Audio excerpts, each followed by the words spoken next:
burn down tanks, breather tank, puke tank. Let's talk about it. Hey guys, what's going on? Houston Kilby here. Welcome back to the Houston Kilby YouTube channel, and this is the Full Metal Goat. After posting the last episode, I just want to give a quick shout out to everyone. Thank you all so much for commenting down below and all of the advice, the tips and the tricks and all that stuff when it comes to the priming system, on priming this motor, getting it started easier, to the oiling system. And speaking of the oiling system, that's what this episode is going to be all about, and that is fixing this puke tank problem that we're having. So let's jump on into this deal, and we'll show you guys what it is we're building. And today we are building a overflow or a burn down tank or a puke tank or whatever it is you want to call it, and we're going to be putting it in the trunk. So let's get after it, guys. All right, guys, what in the world is this tube sticking out of the back, or this pipe sticking out of the back of my car? What the heck is that? Well, in today's episode, we are going to be building a puke tank, and it is actually stuffed way up in there, hidden out of the way, thank goodness. There's actually a big tank back there, get you an inside view of it. There you guys go, and you guys can see a hose right there going in that top frame rail, okay, connected into that. And that hose continues on out here, well, excuse me, not the hose, but the frame rail does. And we got another hose that we're connecting in to the frame rail up here. It'll tie in, you can kind of see it fitting right there. Hope you guys can see that. And we're using that top frame rail basically as a piece of tubing all the way back through there that's going to have oil and vent gases and all that stuff going into that big old puke tank that's back here. You guys can kind of see it peeking through right there. So that's what we're building today, and we are getting rid of this small puke tank here. Number one reason why is because of how much oil we have in the motor. If the motor was ever to blow a cylinder, punch a hole through a cylinder or something like that, and it starts pumping all the oil out of it up through the valve covers and into the puke tank here, what would happen is the amount of oil I've got in here would overflow this in a heartbeat. Okay, so that's the number one thing. The number two thing, when the car is going up and down hills, or you go to make a wide open pass or something like that, blower motors build up a lot of pressure in the crankcase, okay?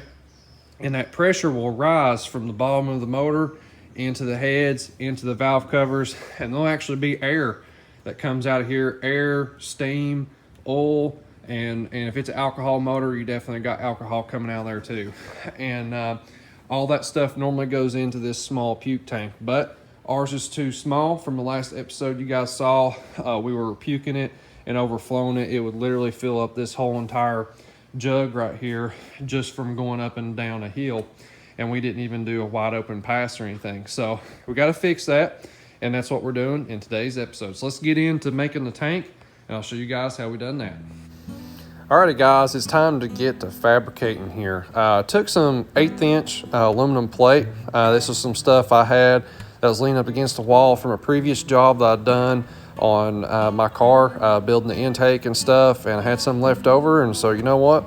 We're going to use some more of it, and I don't want to use any of this for waste, you know? So we're going to build ourselves a tank here. So what I done was I figured out basically the dimensions of how much space I had available in the trunk of my car, and I was like, okay, this is our maximum they've got to deal with, and let's build a rectangle box for our tank. And so that's what we're doing here. So went ahead and made a C channel piece. That's the best that I could do on my particular bender.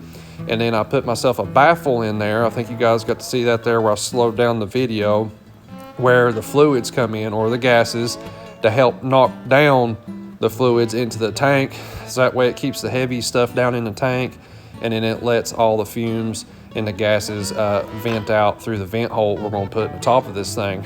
So I definitely got to practice on my TIG welding skills on this deal. It's been a while since I've welded any aluminum, and this was by far a really, really good aluminum TIG welding project.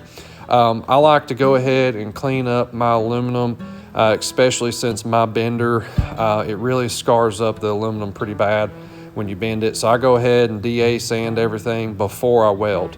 That way, once you have it all welded up, the piece turns out looking like it's a brand new piece. It's just my preference. You don't have to do that if you're going to be powder coating it anyways or painting it anyways.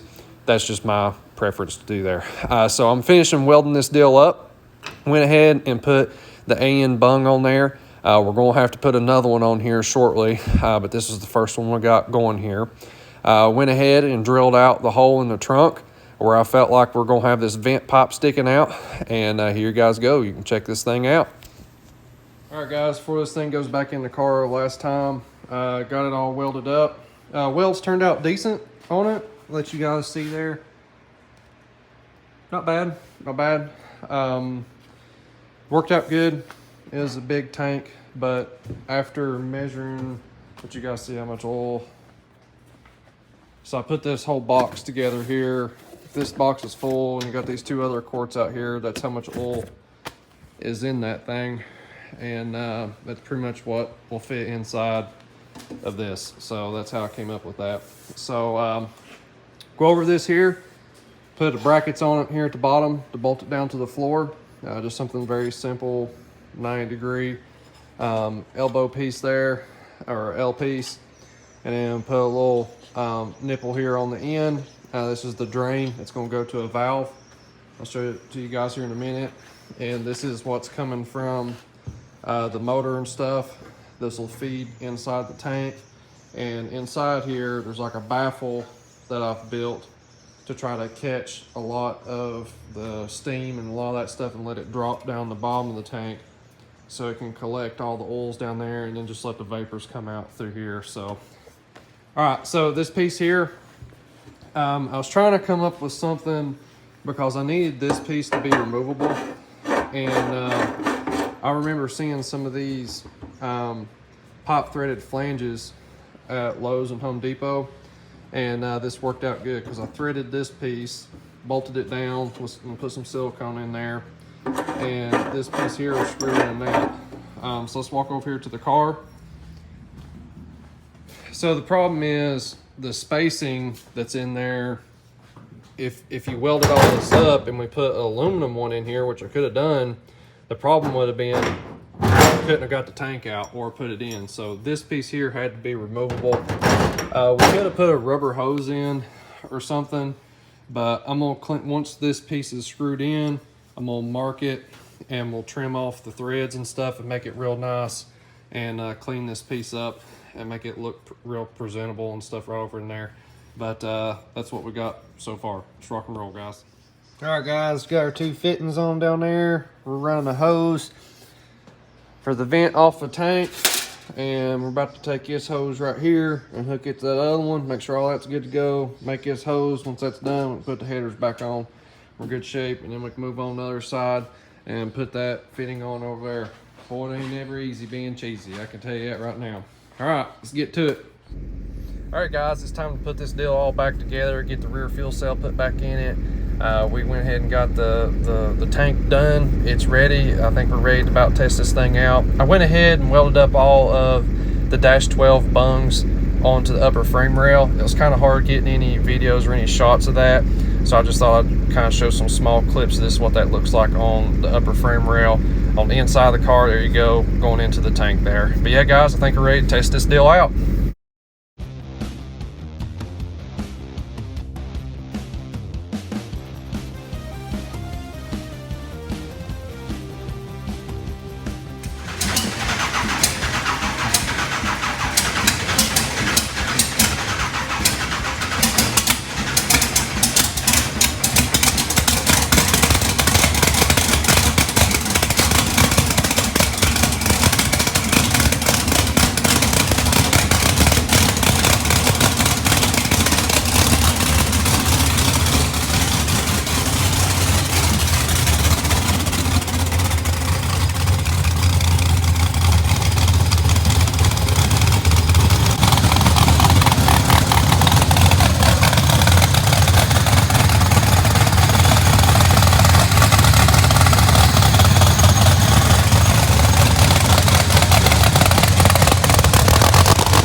golly, guys, did y'all see that right there? We're getting better and better. We've been working non-stop for the past 2 weeks on this thing every single day, late nights, Hannah sleeping in the garage, me sleeping in the garage. It's been non-stop, ain't it, babe? Pretty much. Yeah, pretty much. So it's been very, very exciting to get this thing ready for Streetcar Takeover, and you guys have got to follow along with this. We had a very, very successful day today. Cooling system worked again, no problems there. The oiling system seems to be doing a whole lot better when we're going up and down hills. It's not overflowing up here at the front. It's not throwing oil on the ground. It's sending it to the catch tank back in the back of the trunk. All that is in good shape. Guys, we're excited.